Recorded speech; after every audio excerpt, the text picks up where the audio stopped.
I'm Rakesh Kaul, Vice Chairman of the Indo-American Arts Council. The Tibetan New Year, also known as the Losar Festival, is the most important festival on the Tibetan calendar. It starts today, Friday, February 12th, and goes through the weekend. To celebrate this joyful festival, IIC is proud to announce the launch of TENZIN GEYCHE TETHONG, just published book on His Holiness the 14th Dalai Lama, an illustrated biography. It is available in North America from Interlink Publishing at www.interlinkbooks.com.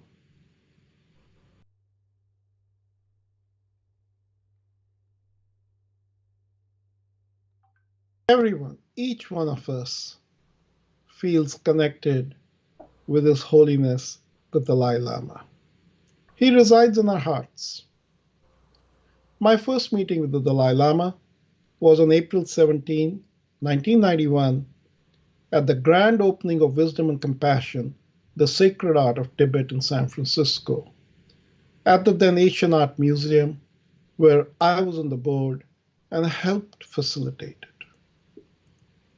My second connection was when my wife and I had gone to Ladakh around 3rd July 2014, and behold, His Holiness was there for the 33rd Kal Chakra introductory teaching. There must have been 35,000 to 50,000 size congregation in the small town of Leh. My third connection was when we went in August of 2019 on a once-in-a-lifetime trip to Lhasa and saw His Holiness's homeland and met his people. But nothing equals 30 years later from the first meeting with connecting with His Holiness through this book, because this book provides intimate stories and intimate images. To find out that as a young boy, the Dalai Lama loved to play with mechano sets is to make him endearingly human. Because we each, when we were young, used to love playing with those mechano playsets. So let's start with the program. And for that, we have a wonderful moderator. Let's give a warm welcome to Mr. Melvin MacLeod. Melvin, a warm welcome to you. Thank you very much. I know you're in Nova Scotia. I know it's cold, but that smile you have promises that we'll have an hour of a scintillating session.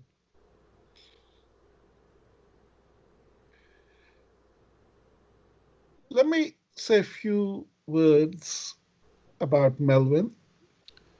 He's the editor-in-chief of Lion's Roar, the largest English language Buddhist media organization in the world, and host of the Dalai Lama Global Vision Summit.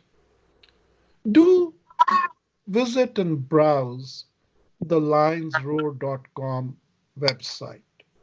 There's much to gain there. He has served as a former correspondent for the Canadian Broadcasting Corporation. He's a long-time practicing Buddhist. He has had the honor of interviewing His Holiness, the Dalai Lama, on several occasions, and we are so privileged at IIC that we have him to moderate this book launch. Our second panelist is Jane Moore. Welcome, Jane. Hello. And what a delight to have you join us from London. It's a pleasure. Let me say a few words, Jane, about you to our audience. Jane is a photo researcher and editor. She specializes in collecting visual materials on Tibetan culture. She founded Tibet Images in 1988, an archive of photographs dedicated to His Holiness, the 14th Dalai Lama and his people. Jane has curated exhibitions worldwide on Tibetan history, culture, spirituality, and the environment. She contributes to books, films, and documentaries. Jane is a former photo editor of the Sunday Times magazine in London. And now I would like all of you to join me in welcoming this much awaited book and its author, Tenzin Gyechte Tethong. Welcome, sir. Thank you. Thank you very much. What an extraordinary human being Tenzin Gyechte Tethong is. He has been a trusted companion and aid to His Holiness, the 14th Dalai Lama, for over 4 decades. He shares a close relationship with His Holiness's family, including his beloved late mother and younger brother, Nagari Rinpoche. Born in 1943 in Lhasa, Tethong first joined the Tibetan Administrative Service in 1961 before being deputed to the private office of His Holiness the Dalai Lama 3 years later. In these early years of the Tibetan government in exile, he was one of only 3 members of the private office of the Holiness. Each of these young men worked furiously to establish efficient systems, write letters to world leaders to tell them of their plight, as well as cater to the needs of the enormous influx of Tibetans escaping to India. He served in the private office until retiring in 2008 as Secretary, English Section. As part of his role, Tethong Gyechte worked as the Dalai Lama's personal assistant and press liaison, accompanying him on several official international visits, including his meeting with Pope Paul VI at the Vatican in 1973, his historic first trip to America in 1979, and the Nobel Prize ceremony in Oslo in 1989. In addition, Tethong Gyechte served as Tibet's foreign minister and the minister of its Department of Information and International Relations, and also established its first Department of Health in the 1980s. Tethong was also the first president of the Tibetan Youth Congress, TYC, having co-founded it alongside his brother and colleagues in 1970. TYC remains the largest non-governmental organization for the Tibetan diaspora community, with tens of thousands of members currently registered. Tethong's brother, Tenzin Namgyal Tethong, former Prime Minister of Tibet and President of the Dalai Lama Foundation, is a distinguished fellow at Stanford University's Tibetan Studies Initiative and was director of Radio Free Asia, a major US government-funded non-profit news service. He's a prominent member of the Tibetan community in the United States. Under the guidance of His Holiness, Tenzin Gyechte Tethong has played a key role in establishing a community in exile and has dedicated his life to the preservation of Tibetan culture. This is the first time that he has written about his remarkable years as one of His Holiness's closest aides. And as I hand this program over to Mr. Melvin MacLeod to moderate, I once again want to make a shout out to the people that never come on the stage, and these are our publishers. Please do remember, after you hear this program, do go buy this book at interlinkbooks.com. And with that, Melvin, I hand over the program to you for moderation.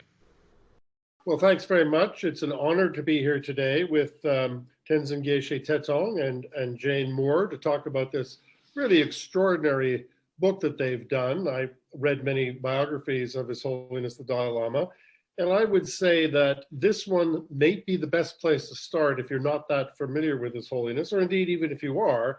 I think that the combination of the text by somebody who was very, very close to His Holiness and that covers all aspects of his life, as well as this really unprecedented collection of photography of the life of His Holiness, really lets you see more than any other single source, I think, who His Holiness is and has been throughout the course of his life as it's evolved, as well as to understand the vast historical arc which his life has spanned. So I'd like to start really with asking each of you what you feel the main message that you would like readers to come away from this book with. And I think I'll start with you, Tenzin Gyechete. Really, in a way, why did you do this book, and what are you hoping that people take away from it? You see, my decision to do this book after some persuasion from the publishers was so that I can present from my own personal experience the amount of effort His Holiness has put in, the difficult times he went through, and then later all the achievements through my own eyes and serving His Holiness closely for the last 4 decades.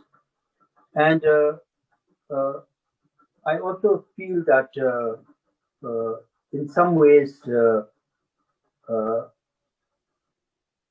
I've been able to present a slightly different aspect of His Holiness's life than other people, because of this great privilege of being close to His Holiness for such a long period. And I feel also that in His Holiness's own autobiographies, of course, he's not been able to speak much about what contributions he's made to the Tibetan community. So from these points of view, I feel that I may have been able to explain or tell the story of His Holiness's life a little different from others. Jane, what would you say your experience has been working on this book and going through and the archive of or the sources for images of the Dalai Lama, to be intimately involved with this book? What have you taken away from it personally, and what would you like the reader of this book to take away from it? What I've taken away from being involved is an even wider, I suppose, understanding of His Holiness as a human being. Found it extraordinary to learn just how quickly he adapted when he came to India and then Dharamsala, how very determined he was and committed to his people. Of course, the study was always there, leading to his great wisdom and enormous compassion. But the way that he adapted, I think, because from Tenzin Geshe I heard so many stories of the early days when they were basically in a leaking building with a couple of old typewriters and one phone in the whole of Dharamsala, and yet they were writing to presidents and prime ministers in the end, and actually really engaging with the world. I see His Holiness as deciding to really look after his people. The rehabilitation was very important to him. Once he had done that, then the world stage was there. I think for me, definitely His Holiness, his simplicity and his wish to talk with anyone, to engage with anyone he meets, and not to remain aloof and on a pedestal, that's something which has come across very clearly during the research for the book, and having wonderful conversations with Tenzin Geshe Tethong. Excuse me, can I add something? Because even when I used to work with Jane, this has very often happened. You know, he really encourages me to remember many of the things that I don't remember properly.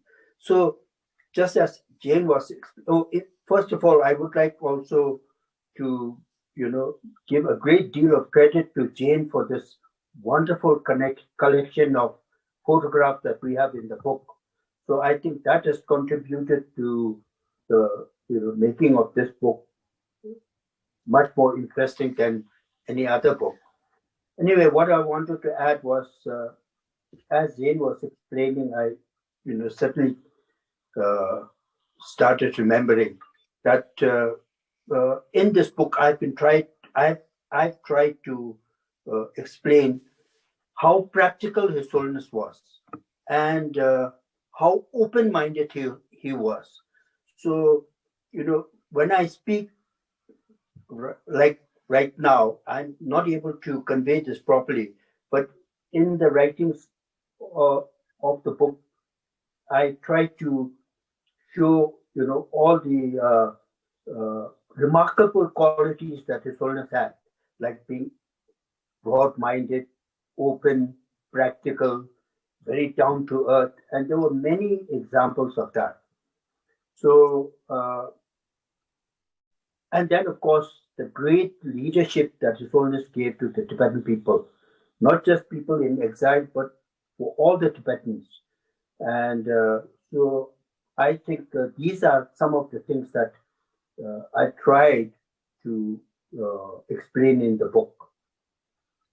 I had the honor of going to Dharamsala a few years ago to interview His Holiness and spent an hour with him, which was really one of the great experiences of my life, and saw him in his many different manifestations. I watched him as he greeted with great warmth and caring different groups of pilgrims who had come,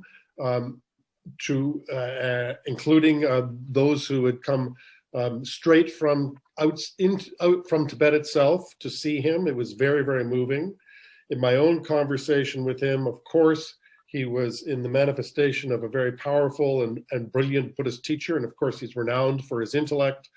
And in watching him interact with others around him in his staff, I was able to see the commanding presence of a leader and a statesman. And after all, this is somebody who has led his people, for his entire life. As well, of course, on top of that, that he was, in my own conversations with him, very, very kind and warm to me.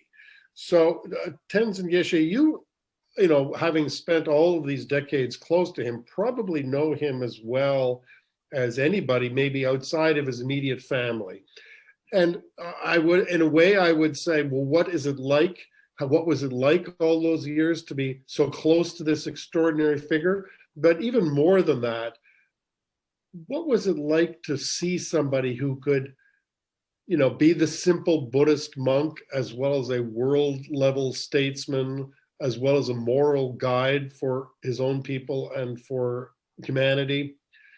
And how did you see that those different manifestations, how could one person do all of those things and be all of those things? So tell us a bit about your experience of that extraordinary person yourself through all those decades.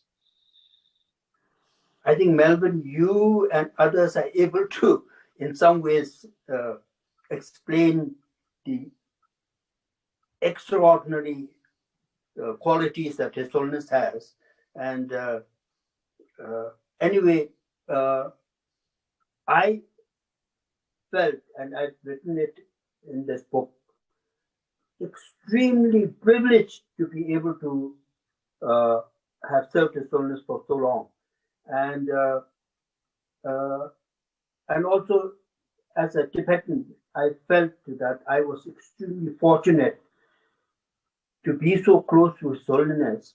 And I felt this very strongly in the late 80s and 90s when Tibetans were able to travel from inside Tibet to outside to other countries, of course, especially to India.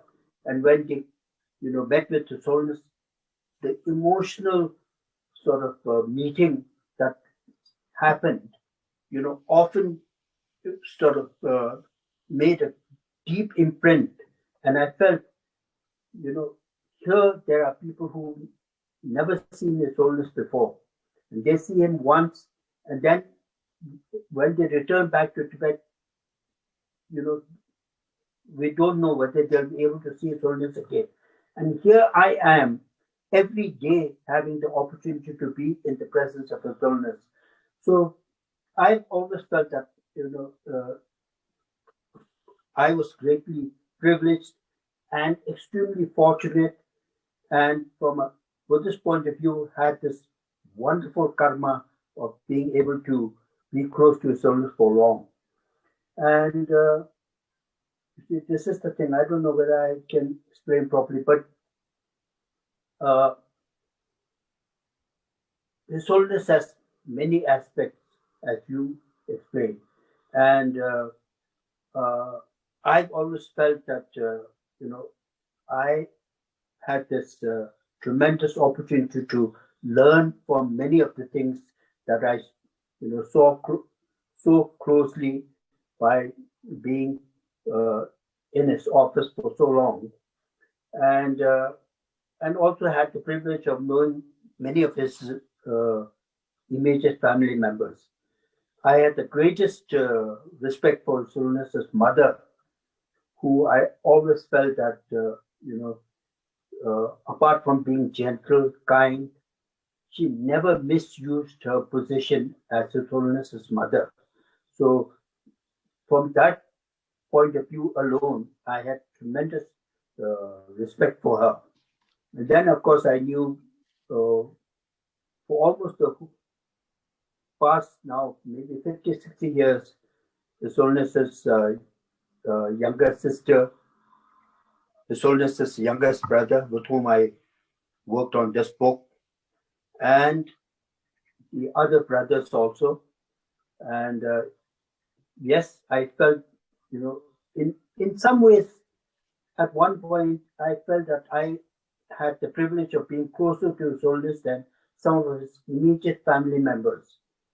For example, I remember, of course, not in the case of other brothers and sisters, but especially like when His Holiness's elder brother, Mr. Gyalu Tunduk, or his elder brother, Taksha Rinpoche, who lived in America many years, when they had to, when they came to India and wanted to meet His Holiness, often they would contact me and, inquire whether, they would have an opportunity to see His Holiness.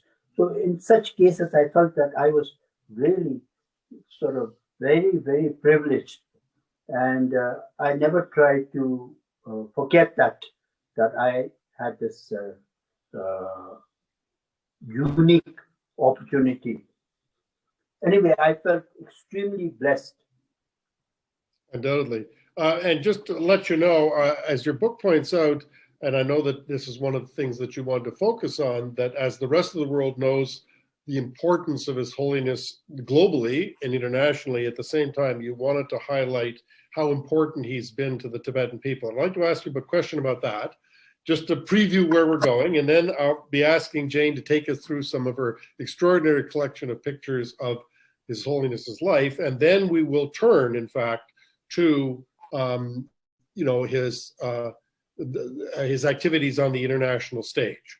But in terms of his work for the Tibetan people, I think it is fair to say that His Holiness is quite a progressive person, very open-minded to developments in the modern world, and I think it's fair to say has probably pushed pretty hard against the conservative Tibetan establishment and pushed it to be more modern, to be more democratic, to be less hierarchical. So what was it like for you? I mean, you must have been caught right at the crucial point where there was a move to make Tibetan society in exile more modern, more progressive, more democratic, and have met resistance to that. What was that like?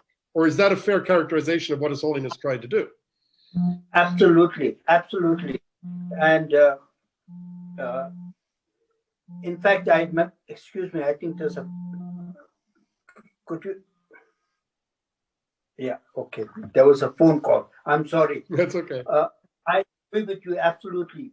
In fact, I remember very clearly that, for example, in giving democracy to the Tibetans in exile, I felt very strongly that in fact, at many occasions, it was His Holiness who was trying to push the people. And I remember very clearly, it was in around the mid-80s, there were quite a lot of resistance especially from the older officials.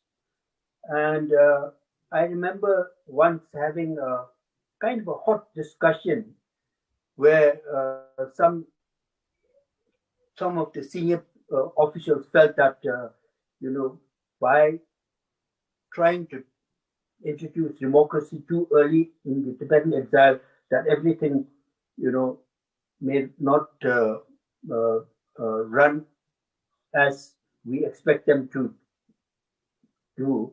And therefore, they felt that we may be going in the wrong direction.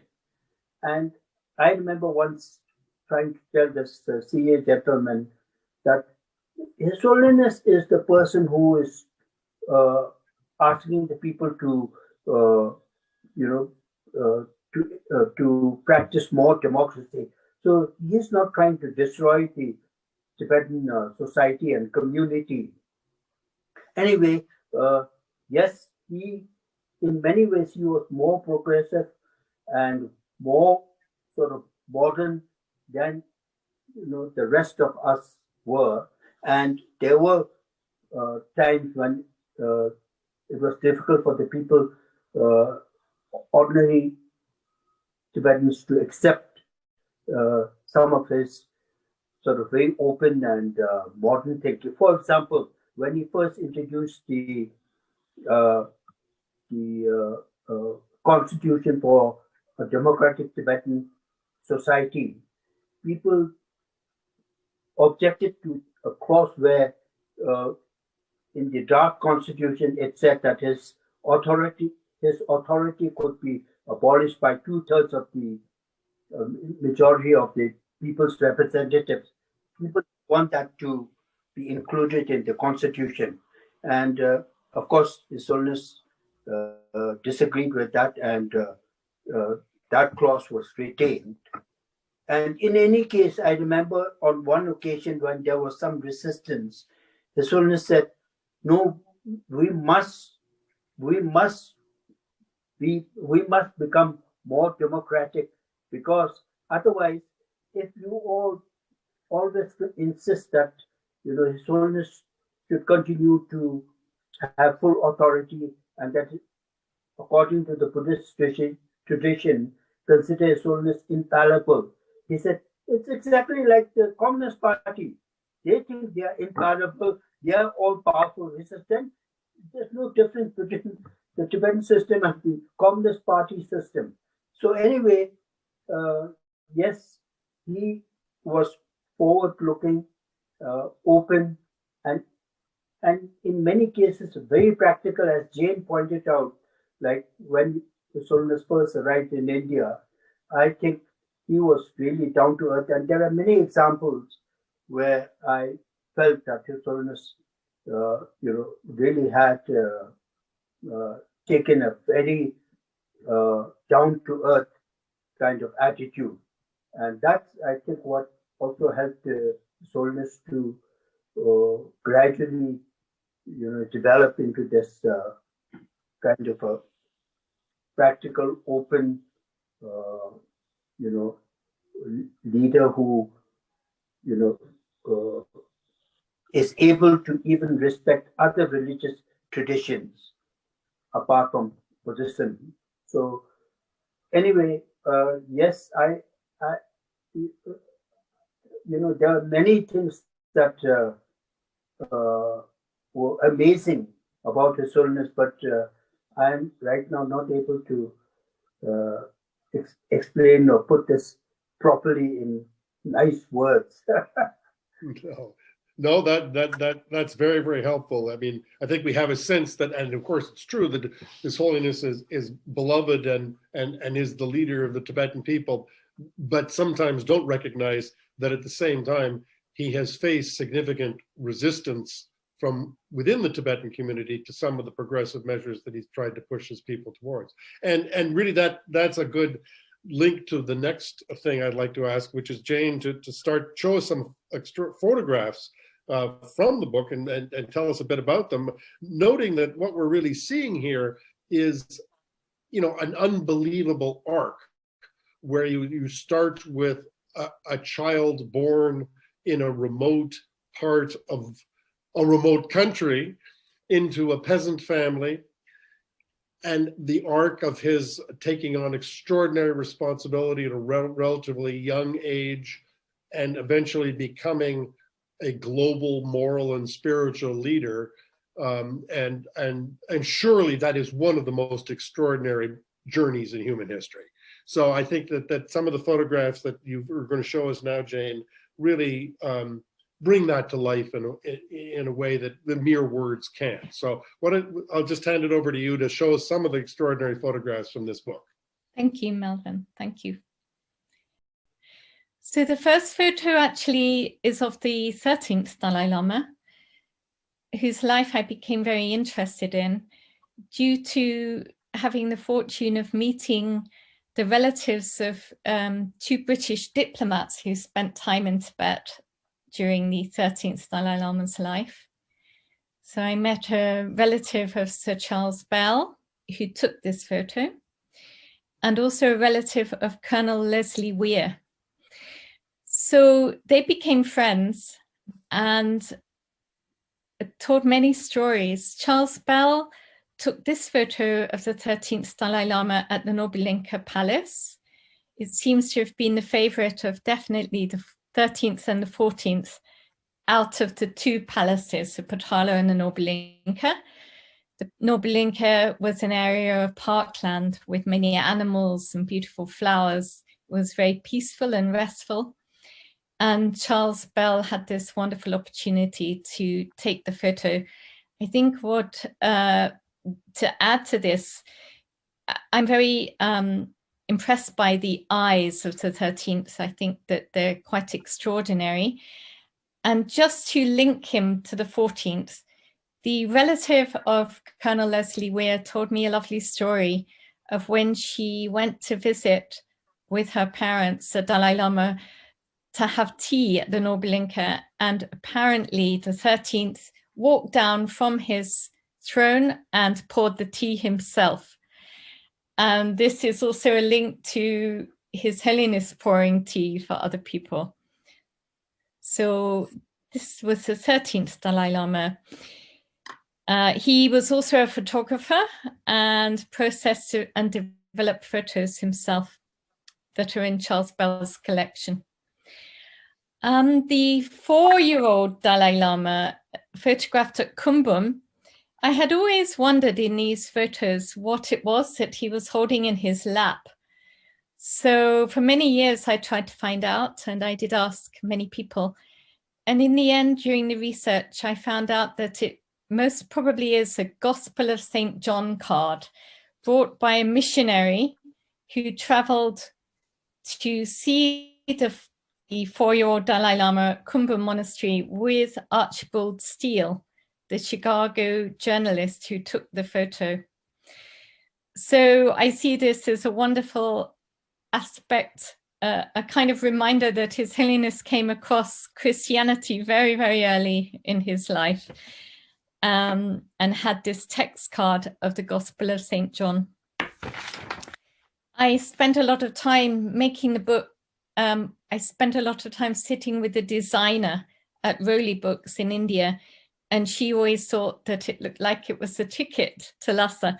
So it was nice to see things through her eyes.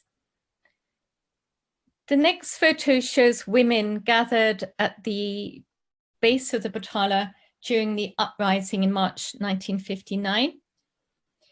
I like this photo very much because it really depicts the beginning of the Tibetan Women's Association. For me, over the years, I've been very impressed by Tibetan women, and they seem very strong, but also very gentle. And these qualities are also in Tenzin Geshe and so many Tibetans I know, that a feeling of being strong, but not having to be forceful with it. So this beautiful photo of the women spontaneously gathering at the below the Potala to show their support during the uprising, I think is a very noble one.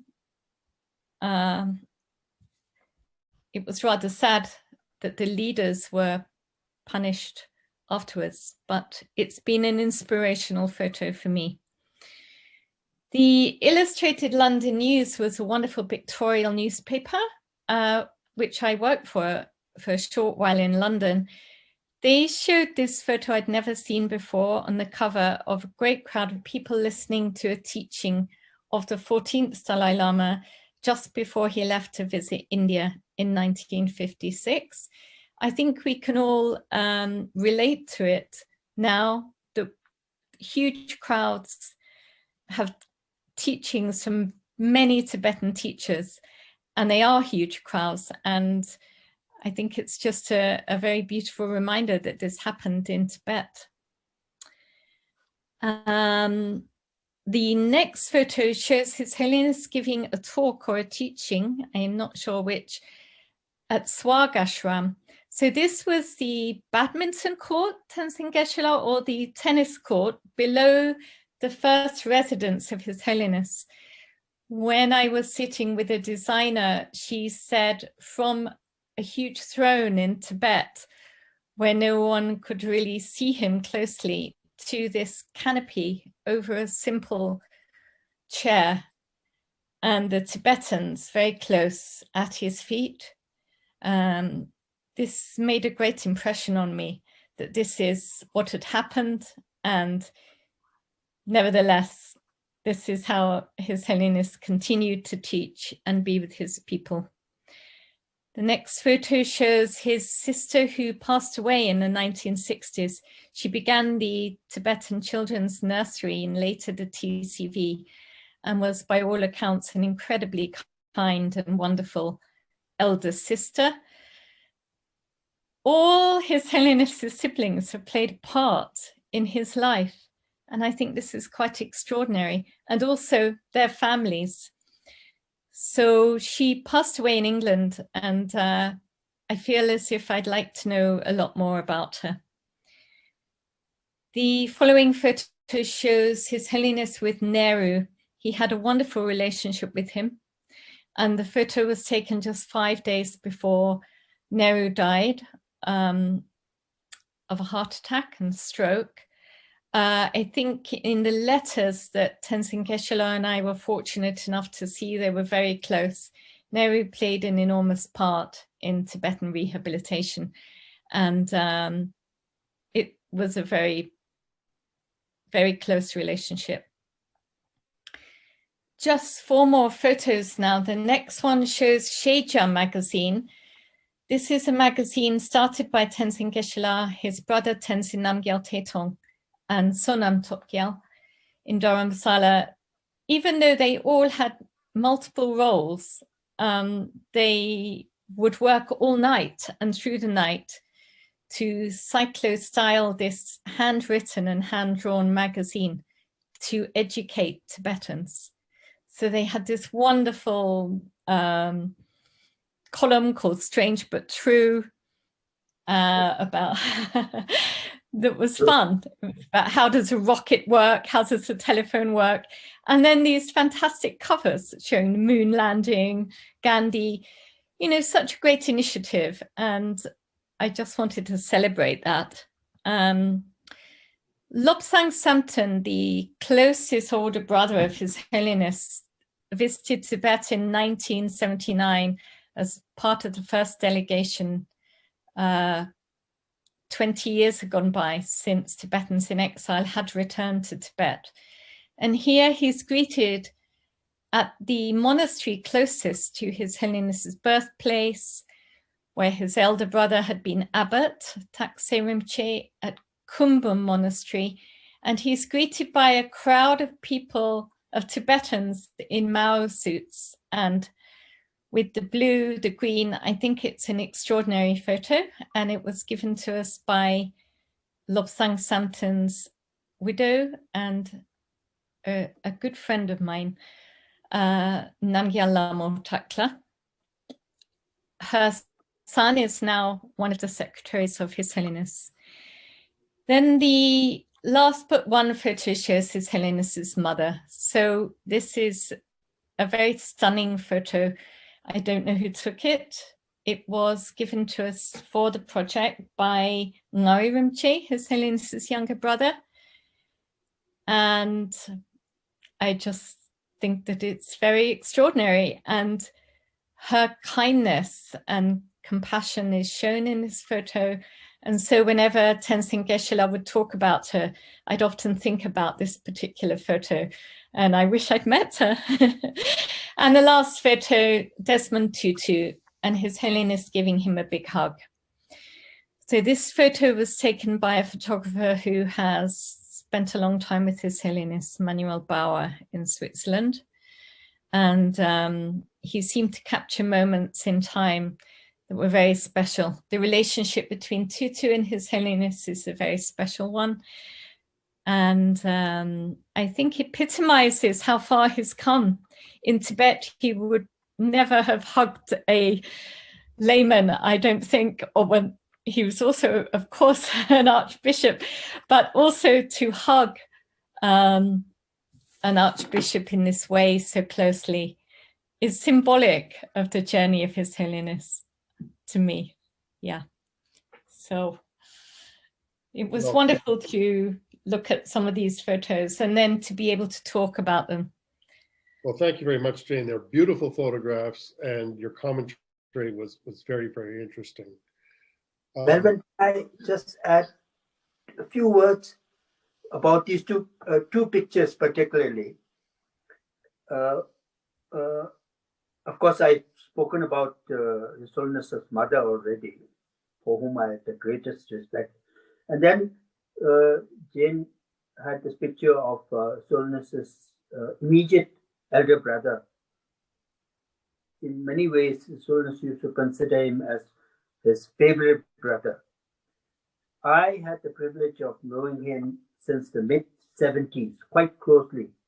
And I respected him extremely because he was genuinely a very simple person. One example, when His Holiness goes out from Dharamsala, and or when he leaves and when he returns, people line up on the roads to, sort of say him off or to receive him. But the higher officials, and then of course His Holiness's immediate family members, they have the privilege of being next to his residence to receive him or to see him off. But very often, Mr. Lobsang Samten used to line up amongst the people. So, this really sort of impressed me tremendously. And then when I learned many years earlier, when he was in America, he had no qualms about being a janitor, a school janitor. And many Tibetans felt very uncomfortable with that, but he was, I'm absolutely happy about his position then. Anyway, those, and of course, there's a picture of Bishop Tutu. Oh, His Holiness had a wonderful connection with Archbishop Tutu. I think one was because both of them had such a high sense of humor. So that also made them closer than any other people. That's what I wanted to add. Sorry. No, that's great. I mean, when you think about it, between His Holiness and Archbishop Tutu, you have two of the world's great belly laughers. They're both very voluminous in their humor and their laughter. Tenzin Geshe, we heard in the introduction that you were one of 3 people who initially worked, I believe, with His Holiness, so obviously that must have been extremely difficult to have come out of exile and to be in a foreign country and to try to reestablish a government, a society, a sense of identity and pride. But even when I was in Dharamsala a couple of years ago, and obviously things have developed much more since then, but at the same time, His Holiness and the Tibetan government in exile has to interact with global powers like the Chinese, the United States, the European Union. And of course, the people that I met in Dharamsala who were working with His Holiness were very dedicated and very impressive, but pretty small and pretty outgunned by those massive, powerful governments with their diplomatic and military superpowers. So, what was it like you yourself? I know it's a lot to ask you about a decades-long struggle, but tell us something about what it was like to basically start with almost nothing, to start to build from scratch all those structures and identities, and even by the end, even today, still being a pretty tiny group of people working on a global stage, facing, if not necessarily adversaries, at least those who must be related to, who are far, far, almost infinitely more powerful.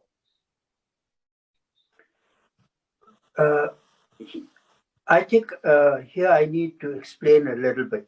Although the office of His Holiness, especially when we first started in the early 60s, was small, but then under His Holiness, we had this government in exile.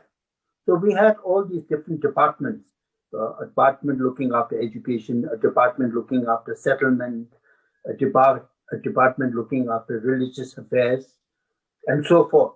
So many of the things that happened regarding the building of the Tibetan community in India, the various different departments who were directly involved, they did most of the hard work.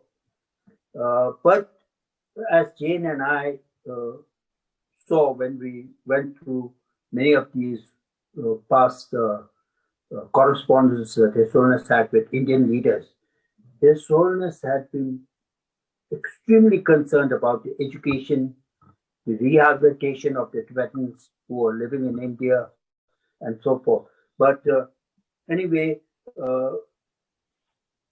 much of the field work was done by the various concerned departments. And then, as far as His Holiness is dealing with world leaders, of course, to a large extent, it was his personal relationship with these people through which His Holiness was able to, in some ways, create a great deal of goodwill and many friends, not only of Tibetans, but especially of the Dalai Lama himself. And as a result, there were many occasions where we had, in some of these uh, government establishments, great number of people who were supporters of Tibet and almost like having, for example, like a majority of number of parliament members in like Norway or Sweden or France who were in support of the Tibetans. So that way,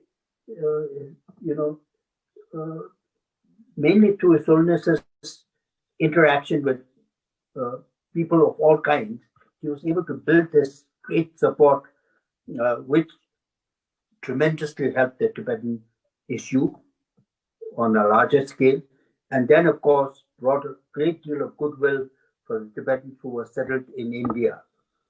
And of course, in his meetings with other people, with other world leaders, and his interaction with, especially with the Chinese authorities, of course, he depended also on many of his senior officials, and he would discuss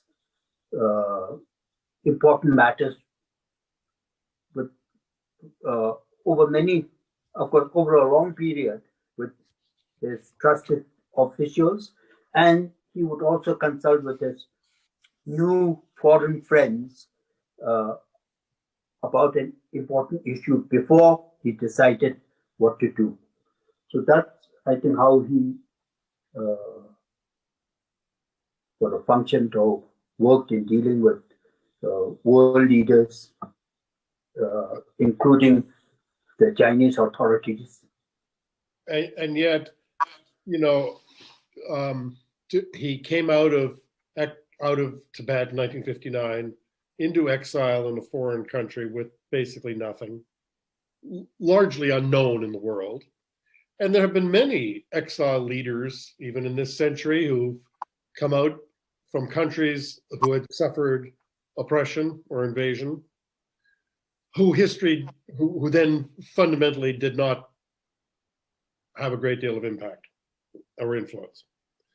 And yet somehow, and you've kind of hinted at the answer to this, but it's still a pretty profound question, how this person coming from a country that was little known, he himself almost unknown, to become to win that support for his people and their cause, as well as to become a global statesman and moral leader. How could he have achieved that when so many others in similar circumstances who started with so little never could? Is it really, I think, ultimately because of his moral stature that he has been able to rise to both bring he and the Tibetan cause to global consciousness? What is the reason he has succeeded in doing that? I don't know whether I will be able to explain it properly, but I think there are many components, I think. And I think foremost of all, I think it's what attracted people around the world to His Holiness is his openness, his honesty,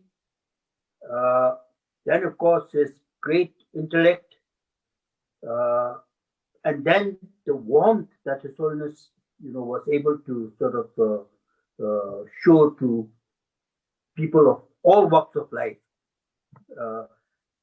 And I think with his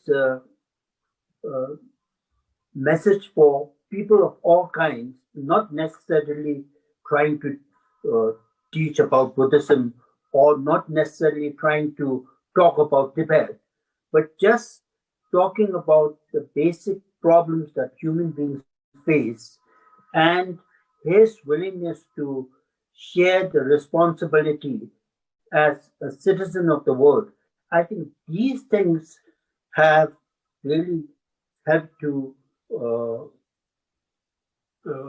attract His Holiness to so many people, and thus, be able to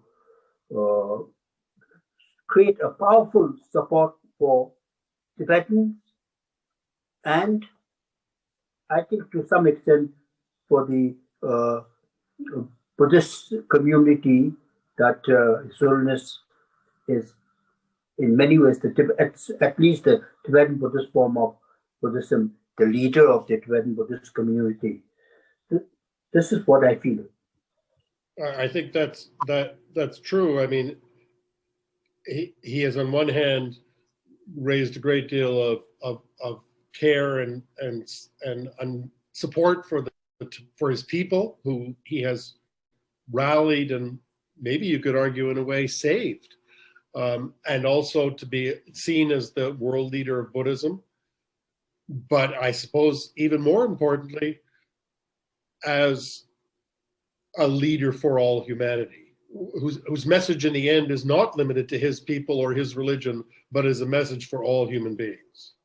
Absolutely, Melvin. For example, his concern for the protection of the environment, and then his concern for harmony amongst different religious traditions.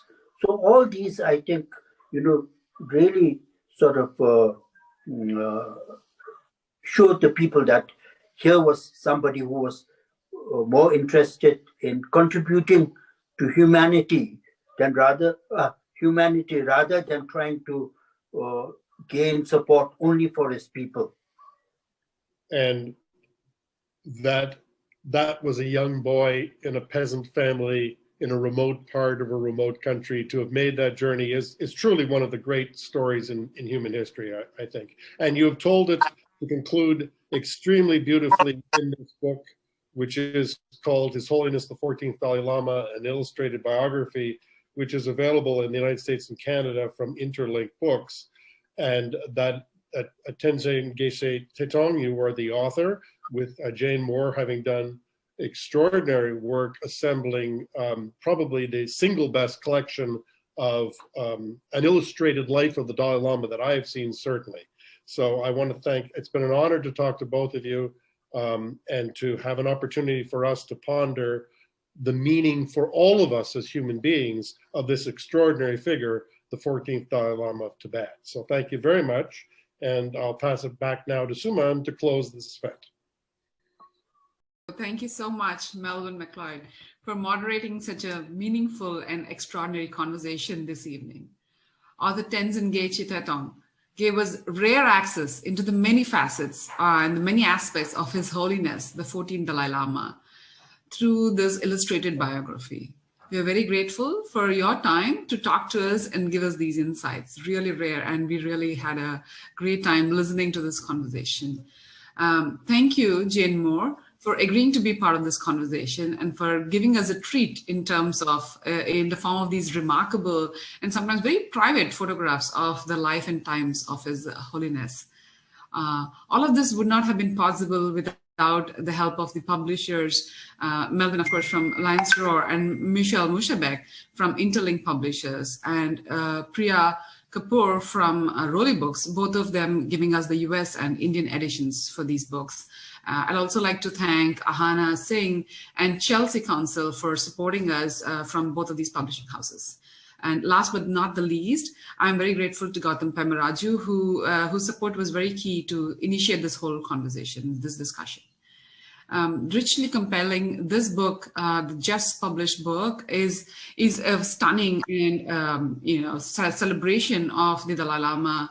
And it's available, as Melvin mentioned, it's on Interlink Publishers, interlinkbooks.com. So please go ahead and get yourselves a copy. You'll be extremely thrilled with your choice. From the team at the Indo-American Arts Council, we thank you, the audience, for joining us tonight. Please send us your comments and questions. We would love to hear from you. Please share this video to your network of friends and family who might enjoy this conversation. Thank you so much. Thank you all, and have a very good night and a good evening. Thank you. Thank you. Bye-bye. Thank you. Thank you.